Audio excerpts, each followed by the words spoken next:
بسم الله الرحمن الرحيم بسم اللہ الرحمن الرحیم۔ السلام علیکم ورحمۃ اللہ وبرکاتہ۔ جس دن کو ہم عید میلاد النبی صلی اللہ علیہ وسلم کہہ کر مناتے ہیں، کیا وہ واقعی نبی اکرم صلی اللہ علیہ وسلم کی ولادت کا دن ہے، یا کہیں ہم نادانستہ ان کی وفات کا دن مناتے چلے آ رہے ہیں؟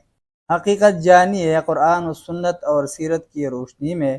عید میلاد کے نام پر کی جانے والی یہ خوشیاں ولادت پر ہے یا وفات پر۔ ماہ ربیع الاول میں عید میلاد النبی صلی اللہ علیہ وسلم کا جشن منایا جاتا ہے، جبکہ عید میلاد النبی صلی اللہ علیہ وسلم منانے یا نہ منانے کے مسئلے سے پہلے یہ طے کرنا ضروری ہے کہ آپ صلی اللہ علیہ وسلم کی ولادت باسعادت کب ہوئی اور آپ صلی اللہ علیہ وسلم نے کس دن وفات پائی، تاکہ کہیں غلطی سے آپ صلی اللہ علیہ وسلم کی وفات پر خوشیاں منانے کا نادانستہ جرم نہ کرتے رہیں۔ اس سلسلے میں یہ بات تو تمام مورخین اور سیرت نگاروں میں متفق علیہ ہے کہ آپ صلی اللہ علیہ وسلم کی ولادت باسعادت کا دن پیر ہے، اور صحابہ تاریخ و سیرہ پر ہی بس نہیں، خود نبی صلی اللہ علیہ وسلم کی ایک صحیح حدیث مسلم شریف میں موجود ہے۔ حضرت ابو قتادہ رضی اللہ عنہ بیان کرتے ہیں، نبی صلی اللہ علیہ وسلم سے پیر کے روزے کے بارے میں پوچھا گیا تو آپ صلی اللہ علیہ وسلم نے فرمایا، میں اس دن پیدا ہوا ہوں اور اسی دن مجھ پر وحی اتری ہے۔ اور حضرت عبداللہ بن عباس رضی اللہ عنہما فرماتے ہیں، نبی اکرم صلی اللہ علیہ وسلم پیر کے دن پیدا ہوئے اور پیر کے دن نبوت کا اعلان کیا، اور پیر کے دن ہی وفات پائی، اور پیر کے دن نبی اکرم صلی اللہ علیہ وسلم مکہ سے مدینہ طیبہ کی طرف ہجرت کے لیے روانہ ہوئے، اور پیر کے دن مدینہ منورہ پہنچے، اور پیر کے دن حجر اسود کو اٹھایا۔ رہا معاملہ تاریخ ولادت کا تو اس کے بارے میں خود آپ صلی اللہ علیہ وسلم سے تو کوئی روایت نہیں ملتی، البتہ سیرت ابن اسحاق کی ایک روایت سے پتہ چلتا ہے کہ آپ صلی اللہ علیہ وسلم عام الفیل میں پیدا ہوئے، جس سال کے ہاتھی والے ابرہہ اور اس کے لشکر نے بیت اللہ شریف پر حملہ کیا اور غضب الہی کا شکار ہوئے تھے۔ اور امام سہیلی رحمہ اللہ نے نقل کیا ہے، ہاتھی ماہ محرم میں مکہ آیا تھا اور آپ صلی اللہ علیہ وسلم اس واقعے کے 50 دن بعد پیدا ہوئے تھے، جبکہ ان امام سہیلی اور محمد بن اسحاق رحمہ اللہ کے بقول جمہور اہل علم کا مسلک یہی ہے۔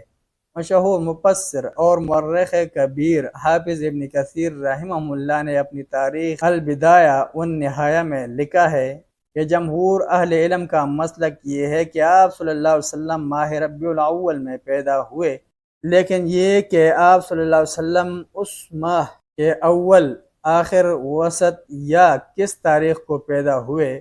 اس کے بارے میں مورخین اور سیرت نگاروں کے بکثرت اقوال نقل کیے ہیں۔ کسی نے 2 ربیع الاول کہا ہے، کسی نے 8، کسی نے 10، کسی نے 12، کسی نے 17 اور کسی نے 18 اور بعد نے 22 ربیع الاول کہا ہے، اور ان سب میں سے راجح قول 2 ہیں، ایک 12 ربیع الاول کا اور دوسرا 8 ربیع الاول کا، اور صاحب البدایہ نے 8 ہی کو راجح قرار دیا ہے، جو امام حمیدی نے ابن حزم سے نقل کیا ہے اور کئی دیگر ائمہ نے اس کی تائید کی ہے۔ امام طبری رحمہ اللہ اور امام ابن خلدون رحمہ اللہ نے 12 ربیع الاول کو اختیار کیا ہے، اور امام ابن الجوزی رحمہ اللہ نے الوفا باحوال المصطفیٰ میں 10 ربیع الاول کو اولیت دی ہے، جبکہ ماضی قریب کے 2 عظیم سیرت نگاروں میں سے علامہ قاضی سلیمان منصور پوری نے اپنی کتاب رحمت للعالمین میں اور علامہ شبلی نے سیرت النبی صلی اللہ علیہ وسلم میں 9 ربیع الاول بمطابق 20 اپریل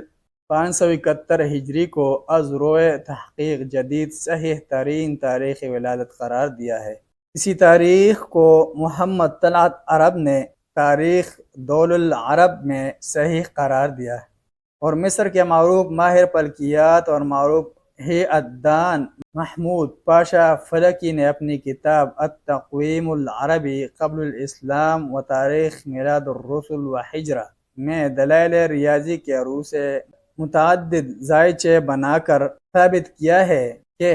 عام الفیل ماہ ربیع الاول میں یوم الاثنین کی صحت کے پیش نظر اور پرزند رسول صلی اللہ علیہ وسلم حضرت ابراہیم رضی اللہ عنہ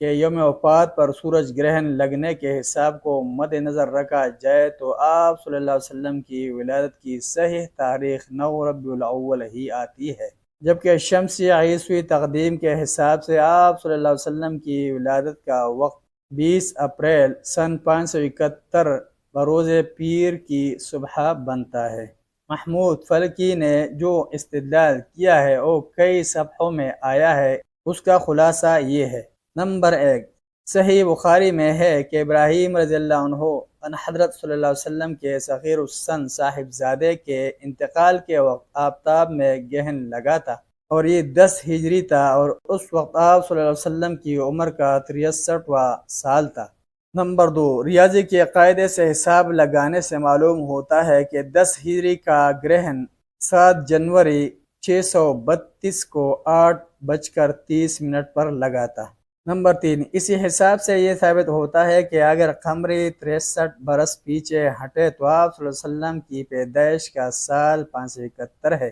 جس میں از روئے قواعد ہی ربیع الاول کی پہلی تاریخ 12 اپریل 571 کے مطابق تھی۔ نمبر 4، تاریخ ولادت میں اختلاف ہے، لیکن اس قدر متفق علیہ ہے کہ وہ ربیع الاول کا مہینہ اور دوشنبہ یعنی پیر کا دن تھا اور تاریخ 8 سے لے کر 12 تک میں منحصر ہے۔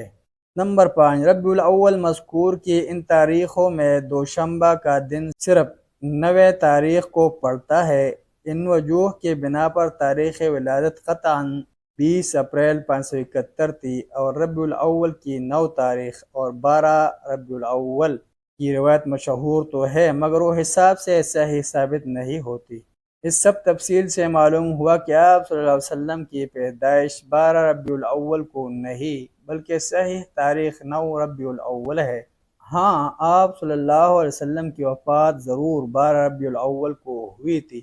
جیسا کہ معروف کتب تاریخ و سیرہ سے معلوم ہوتا ہے، جس کی مفصل تحقیق کا یہ موقع نہیں۔ یہاں صرف ہمیں اتنا ہی عرض کرنا ہے کہ ہمارے بھائی جس تاریخ کو خوشیاں مناتے ہیں وہ نبی کریم صلی اللہ علیہ وسلم کا یوم پیدائش نہیں بلکہ یوم وفات ہے، اور چند سال پہلے بلکہ آج تک 12 وفات کے نام سے مشہور ہے، تو وفات سرور کائنات صلی اللہ علیہ وسلم پر خوشیاں۔ اللہ تعالیٰ اس پہلو پر توجہ دینے اور سوچنے کی توفیق بخشے، آمین۔ ملتے ہیں ایک نئے ویڈیو کے ساتھ، جزاکم اللہ خیر، السلام علیکم ورحمۃ اللہ وبرکاتہ۔